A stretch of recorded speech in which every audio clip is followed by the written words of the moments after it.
Nagdugang kampanya ni Senador Noynoy Aquino sa Olongapo nang magsuntukan ng ilan niyang taga-suporta. Yan ang tinutukan ni Ivan Mayrina. Solong sinuyo ng pambato ng Liberal Party na si Senador Noynoy Aquino ang lalawigan ng Zambales ngayong araw. Mula sa mini-campaign rally sa Kapitolyo sa Iba, Zambales, hanggang sa motorcade sa Tatlong Bayan. Mainit ang pagtanggap kay Aquino. Pero nang marating ang gymnasium ng Olongapo City National High School para sa panghuling campaign rally, ang mainit na pagtanggap natabunan ng init ng ulo ng dalawang grupo ng mga kalalakihan. Sandaling nagkagrian ang grupong pareho namang nakadilaw at sumusuporta kay Aquino, pero maya-maya pa, may bumubulagta na.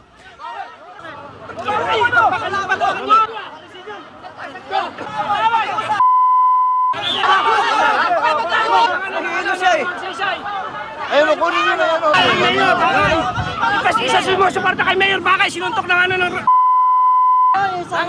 Magsaysay! Ayun, pinanatan, ay papasukan! Hindi naman sila LP. Sila ito nagpupumilit dito. Nasa kalaban namin sila. Anong partido ba sila? Hindi ko nga alam kung anong partido nyo mga Bakay daw sila, Bakay. Wala, ito ang totoong LP. Agad na awat ng mga pulis sa mga nagrarambulan. Pero sa loob, nang ipapakilala na si Noynoy para magtalumpati, umekse ng mayoralty candidate ng Olongapo na si Jerome Bakay.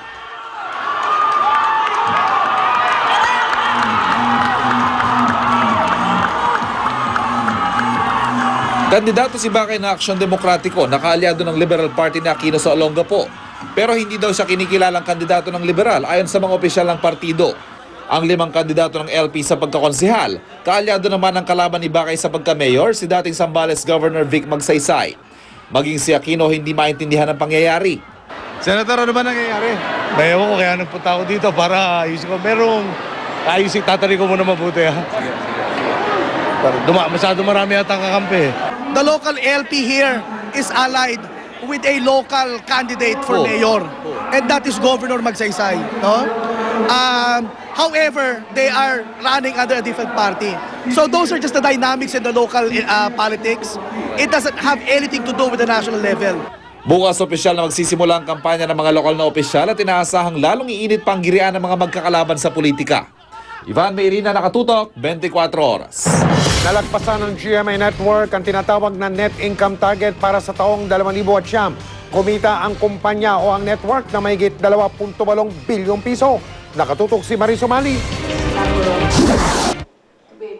Kahit pa tumama ang global financial crisis noong isang taon, kumita pa rin ang mahigit 2.8 billion pesos ang GMA Network Incorporated noong 2009, 19% na mas mataas kumpara noong 2008.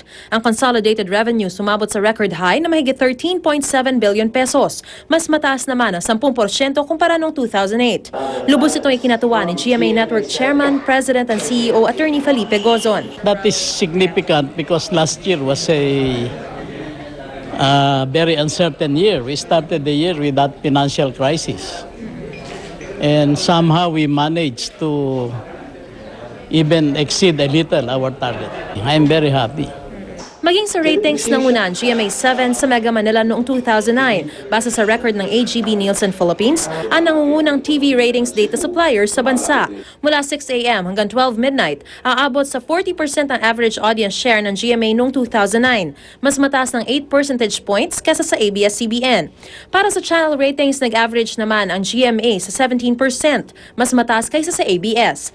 Noong 2009 din, 23 programa ng GMA ang pasok sa overall top 30 programs sa Metro Manila, kabilang ang mga laban ng pambansang kamao Manny Pacquiao, Darna, Luna Mystica, Zorro, Totoy Bato, La Lola, Stairway to Heaven, Gagambino at ang 24 Oras. Sa kabuuan ng Urban Luzon na may 77% na total viewing population sa bansa, natalo ng GMA ang ABS na 3.3 percentage points. Patuloy din pinalalakas ng GMA Network ang international operations nito habang pinaplanong palawakin ang abot ng GMA sa abroad gaya ng Europa at iba pang bahagi ng Middle East. Sa ngayon naabot na sa 236,000 subscribers ang GMA Pinoy TV, habang 107,000 naman ang sa Live TV.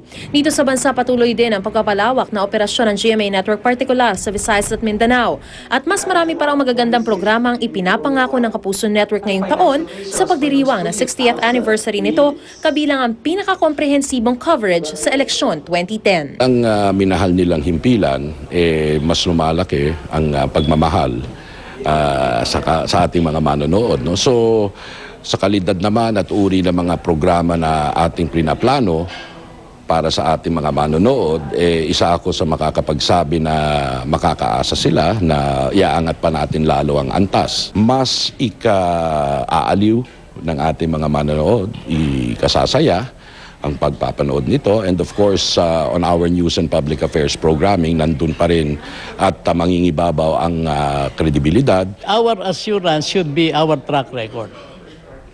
That we have reached this far and we have realized what we have to do in order to maintain our leadership. We are on the ball. We are doing it, and the first salvo will be this Sunday. Yung Party Pilipinas. Mariz Umali, Nakatutok, 24 Oras. Chika Minute!